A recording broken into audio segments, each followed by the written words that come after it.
क्योंकि आपके बच्चे का नाखून खाने की आदत हटी कि नहीं अभी तक? वो है यहाँ मौजूद? जी हुजूर, उसने दोबारा शुरू कर दिया। फिर शुरू कर दिया? आपने लेटर मेल दी उसको? फिर नहीं, रात ही मुझे पता चला फिर। अच्छा, एक लेटर में मैंने बताई थी, वही उस पर तजर्बा किया था, उससे फायदा हुआ था उसको? जी, उस वक्त उसको फायदा हुआ। हाँ, लेकिन अगर उससे फर्क ना पड़े तो हाइपरसल्फ भी उसकी दवा है। ये जो यहाँ नाखूनों के किनारे पर ये गोश्त उखड़ता है थोड़ा सा और बेचैनी पैदा करता है, खासतौर पर अगर उल्टा हाथ लग जाए तो बहुत तकलीफ होती है।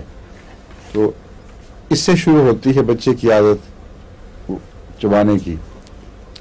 आहिस्ता से उसको दांतों से नोचता है, फिर उसका चस्का पड़ जाता है, उस जगह को भी आदत पड़ जाती है और वो फिर मुस्तकिल शुरू हो जाता है। मेरी बेटी को दी थी, उसने छोड़ दिया।